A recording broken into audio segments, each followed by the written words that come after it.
While we have nearly 20 hours of time in the Wizarding World throughout the series, somehow it still doesn't seem like it's long enough. I've been saying it time and time again, but there needs to be Harry Potter extended editions. I made a whole video talking about what's happening with that, but still no word from Warner Brothers. It seems strange they wouldn't cash in on Harry Potter one last time. And honestly, it's kind of dumb. It's what the fans want, and they're willing to pay for it. That being said, these deleted scenes that would eventually make up those extended editions are not all great. Some need to remain deleted, and just bonus content on those DVDs and Blu-rays. I'm not asking for an extended edition that features every moment that was shot for Harry Potter, but rather the ones that help amplify the story and the characters. These scenes that were deleted were deemed not necessary, and really not needed for the overall story. I mean, yes, you can cut them from the overall story with little repercussion. That's what we got with the theatrical releases. But I believe that these clips that ended up on that cutting room floor were a necessity for the characters. So here are some of the deleted scenes that should not have been cut,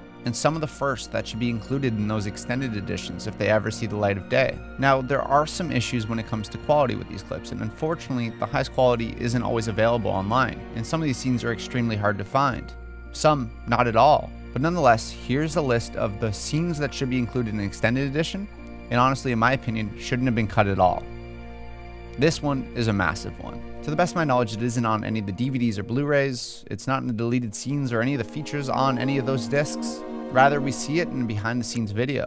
It's just a shot, a simple shot, but it changes so much. And it would change the ending for Draco Malfoy and the way we perceive that character after the series. Now, it's not really clear in this shot exactly what happened, so let me break it down for you.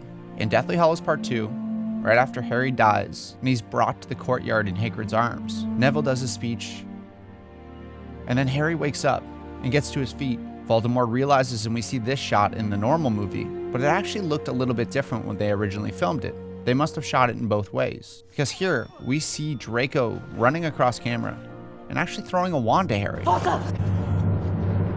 Now, before you go up in arms that this is different than the books, these are adaptations and they make changes throughout the series. And honestly, I think this would have been a great one. Draco's story just kind of ends. After the Room of Requirement and Draco switching sides at the end, it would have told you his true alliance. It would have seen the character grow. It would have completed his arc, rather than him just fleeing the scene with his family, like we see in the normal cut of the film. It's a real opportunity missed.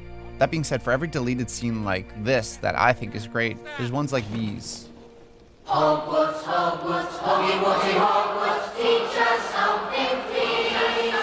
Yeah, so it's not all magic, but there are scenes that really stand out, like this one, or two I should say. In Deathly Hallows Part 1, before Harry leaves for Privet Drive, he shares a moment with two characters. These characters have been extremely important throughout the series, even though we generally don't spend that much time with them, and we don't normally see them on screen for more than the first scene. You know the scene I'm going to talk about. Everyone's seen the wonderful interaction between Dudley and Harry.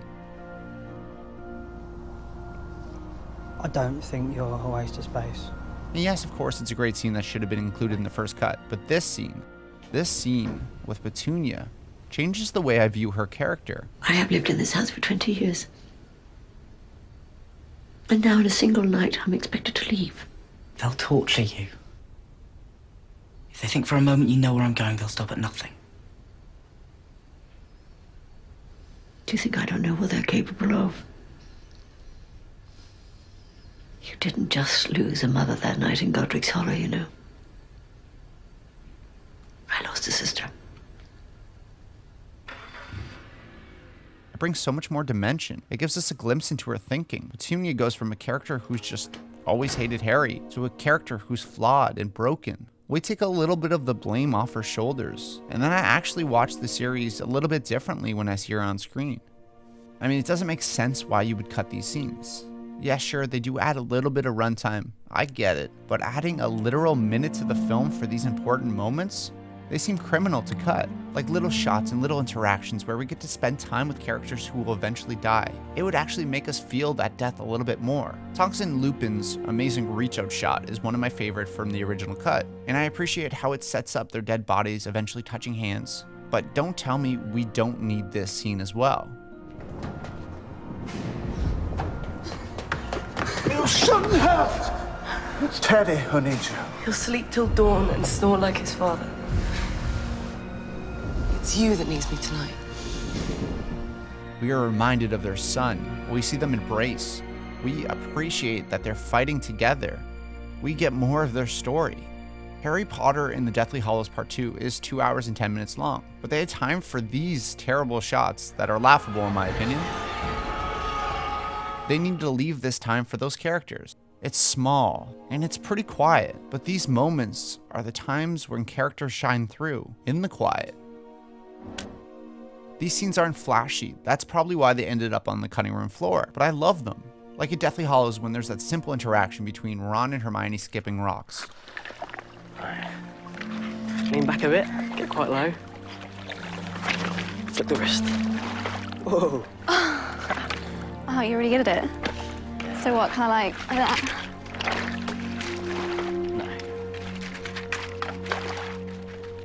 These quiet moments with Ron and Hermione are some of my favorite in the series, similar to that piano scene.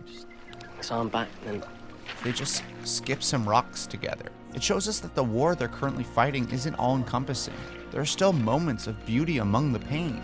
Ron and Hermione are just two people, and two people finding love together. And this scene is just so simple and beautiful. Just flip the wrist. That's it. My favorite thing about the Harry Potter series is the characters, and these scenes provide those character moments. Like how in Harry Potter and the Chamber of Secrets, Harry questions if he's actually the person opening the chamber itself. Oh, come on. Look, I didn't know I could speak Parseltongue. What else don't I know about myself? Look, maybe you can do something, even something horrible, and not know you did it. You don't believe that, Harry. I know you don't. It provides doubt in his character, and it makes his character more interesting, and allows the audience to read into it as they may. Or like this scene that actually hasn't been released to the public, of Hermione and Krum dancing together at Bill's wedding. It builds that doubt in Ron, and brings more into question to one of the most conflicted characters in Deathly Hallows. Now, as I said before, most of these scenes don't change the story, but they provide character moments. But there are scenes that were cut that provide tone, intention, they provide feeling. Like this scene from The Half-Blood Prince, it's one of my favorites.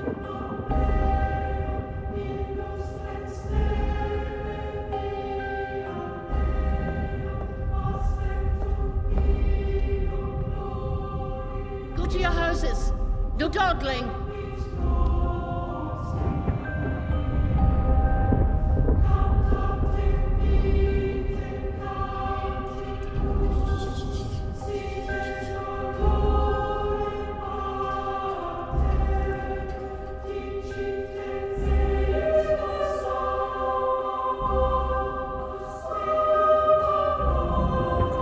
No dialogue, just music and shots.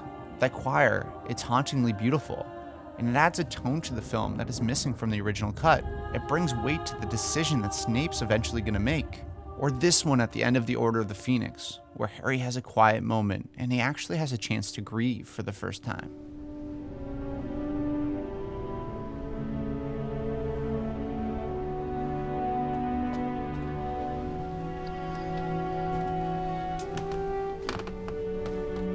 Feast's about to start. Thanks, Ron. I'm not really in the mood. You know, I'm not hungry either. You go on. Really, I'll be okay.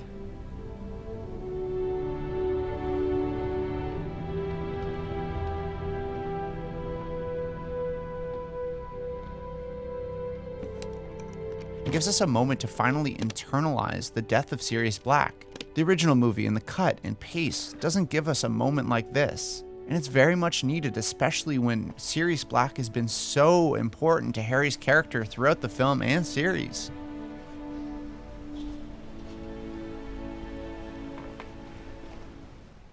I think these scenes provide something that every single one of these movies is missing, and it would improve the overall film. It's just a shame they trimmed off a couple minutes to not include them. And surprisingly, there are actually a lot of deleted scenes which haven't been made available to the public either. So, What's your favorite deleted scene from the Harry Potter series? And would you like to see an extended edition? As always, thank you to my patrons: Adam Gray, Jeremy Jacobs, Jenny Edwards, Jeremy Robson, Gabe Marchanda, Trevor Gowan, Gunnar Lakeland, Colleen West, Estet Habsaj, Marco Perry, Roland, Ada McShane, Shalon Hudson, Kieran Hunt, Joris Conan, Brandon Warner, Sweevy, Alex Towell, Derek B. Bell, and newcomer Jacob Wolf. Thank you so much for your support, guys. As always, thank you for watching, and I'll see you in the next video.